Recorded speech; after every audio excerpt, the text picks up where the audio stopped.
This is part two of my Shrek theory. At the start of Shrek Forever After, we see Rumpelstiltskin holding the storybook. He's flipping through the pages, narrating Shrek's life like it's a fairy tale he controls. That's the first clue. This isn't just a story being told to us, it's a story being manipulated.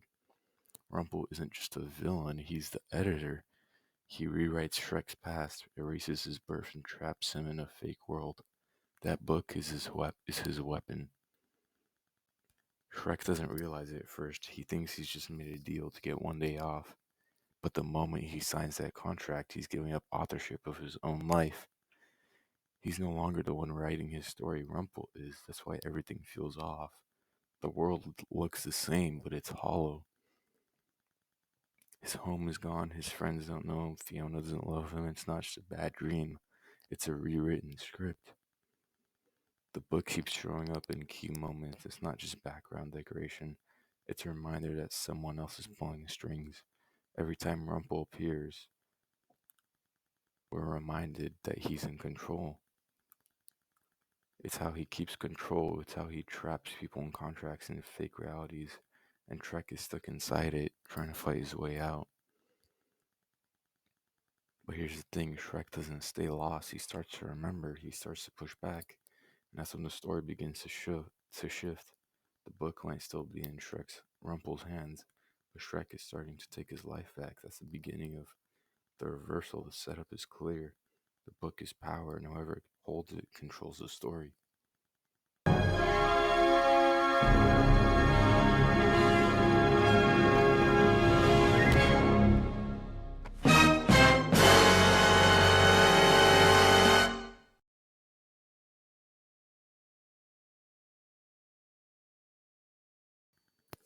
By the time we reach the end of the movie, something changes. Shrek isn't just reacting anymore, he's thinking, he's remembering, he's realizing this isn't just a dream, it's a trap, and more than that, it's a story someone else is writing. That's when he starts to fight differently, not just to survive, but to reclaim his place in the story. The biggest clue is subtle. Shrek's awareness grows with every scene. He starts to understand that this world isn't real, what the pain is, the loss is, and that realization gives him power. He stops playing by Rumpel's rules. He starts rewriting the outcome with his actions. He's not just a character anymore. He's becoming the author. Then become then comes the moment after everything, after saving Fiona, breaking the curse and returning to his real life.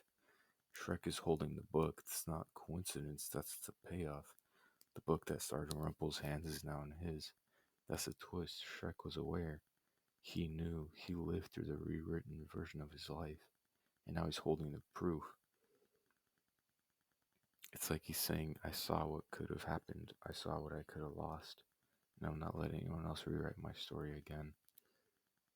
That's not just a happy ending. That's a character who's been through hell, came out the other side, and now holds the pen. Shrek isn't just a hero, he's a survivor who understands the weight of his own narrative. The final shot is quiet, no big speech, no dramatic music, just Shrek holding the book and placing it on a shelf. That moment says everything. He's not throwing it away, he's not pretending it didn't happen, he's keeping it, but he's done letting it control him. That's legacy. That's what it looks like to move forward without forgetting where you've been. Shelving the book is symbolic. It means he's accepted his past, his mistakes, his fears, and his growth. He's not trying to be the old Shrek or the perfect Shrek. He's just being himself, the ogre who fought for his family, the ogre who almost lost it all, the ogre who came back stronger. That's the real ending, not the party, not the celebration, but the quiet moment of peace.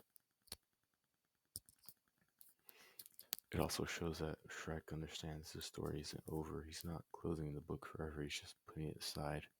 He knows there will be more chapters, more battles, more growth, but for now he's choosing rest. He's choosing presence. He's choosing Fiona and the kids and the life he almost gave up. It's not weakness, that's wisdom.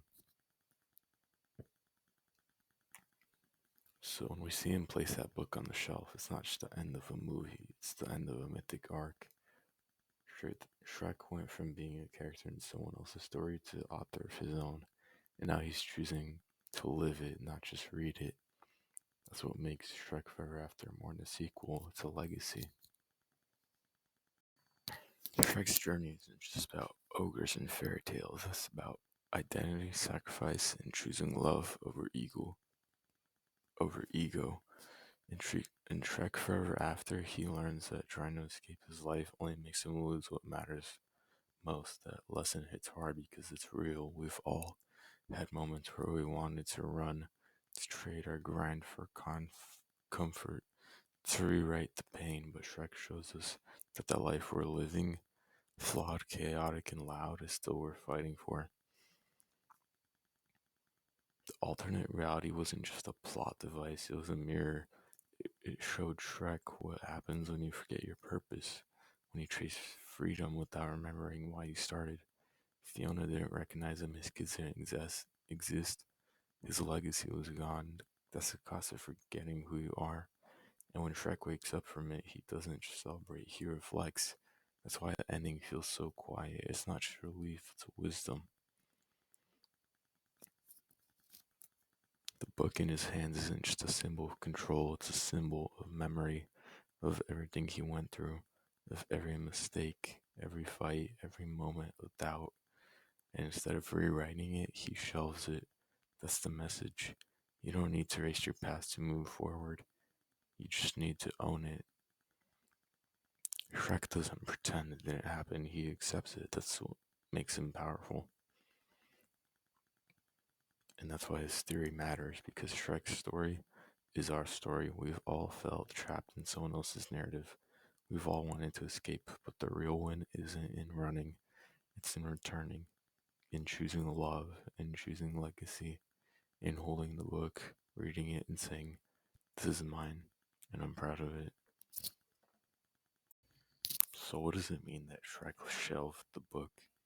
It means he's done letting others define him. It means he's ready to live, not just survive. And it means that even though the story's over, the impact isn't. The book stays on the shelf, it's not forgotten, it's remembered. And that's what legacy is. This theory isn't just about a movie, it's about what happens when you take back your story, when you stop performing and start living, when you stop chasing perfection, start choosing presence. Shrek didn't need to be handsome, he didn't need to be a hero, he just needed to be himself, and Fiona loved him for it. If you've ever felt lost, overlooked, or stuck in someone else's version of your life, remember Shrek. Remember the book. Remember the shelf. You don't have to rewrite your past, you just have to own it. That's how you move forward. That's how you build legacy. Thanks for watching. If this theory hit you, share it, comment your favorite Shrek moment, and remember, your story matters. Don't let anyone else hold the pen.